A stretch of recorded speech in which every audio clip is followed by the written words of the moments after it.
যেমন সে কয়টাই পাই সংখ্যক ইলেকট্রন। আর এগুলো বন্ধন মিলানোর জন্য দেওয়া হয়েছে, একটু দাঁড়াও তোমরা, একটু কমপ্লিট করে দেই। এটা হচ্ছে কার্বনের যোজনী মিলানোর জন্য আমাদেরকে হচ্ছে একান্তর পর বা দ্বিবন্ধন দিতে হচ্ছে, ঠিক আছে? এখন এদিকে তাকাও। এখন এখানে দেখো তো বেঞ্জিন চক্র দেখতে কয়টা? এখানে একটা আছে। এখানে বেঞ্জিন চক্র কয়টা আছে? দুইটা। তাহলে এখানে শুধু এনের মানটা বসে দিও। তোমাকে প্রশ্ন করবে এটা যে C6H6 যৌগে কতটি পাই সংখ্যক ইলেকট্রন রয়েছে, এটা তোমার প্রশ্ন। পাই সংখ্যক ইলেকট্রন। তাহলে তুমি দেখতে পাচ্ছ এখানে দেখো, এখানে যে যে কয়টা মনে করো তোমার আকৃতি আছে, এখানে কয়টা আকৃতি? একটা আকৃতি। বেঞ্জিনের আকৃতি একটা না? এখানে বেঞ্জিনের আকৃতি কয়টা? এখানে যদি একটা বেঞ্জিনের আকৃতি হয় তাহলে এনের মান 1। তাহলে এখানে আমরা পাচ্ছি 4n + 2।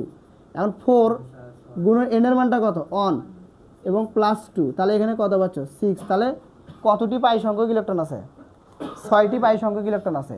আর 2 নম্বরে যদি যাই, এখানে বেঞ্জিনের চক্র কয়টি? 2টি। তাহলে এখানে হবে, তোমাকে প্রশ্ন করবে C10H8 যৌগে কতটি পাই সংখ্যক ইলেকট্রন রয়েছে, ঠিক আছে? এটার জন্য তাহলে কি হবে? তাহলে এটা হবে, আমাদের সূত্র হচ্ছে 4n কি +2। তাহলে 4n এর মান এবার কত হবে? 2 হবে, +2। তাহলে হচ্ছে এখানে, তাহলে এখানে 10টি। কতটি পাই সংখ্যক ইলেকট্রন আছে এখানে? 10টি।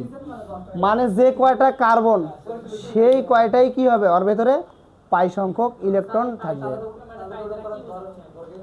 এখানে বুঝাচ্ছে তোমার এই চক্রটা, এই চক্রটা বুঝাচ্ছে। পাই তো একটা কনস্ট্যান্ট মান, 3.1416 মান জানো কি রে? চুপ করো।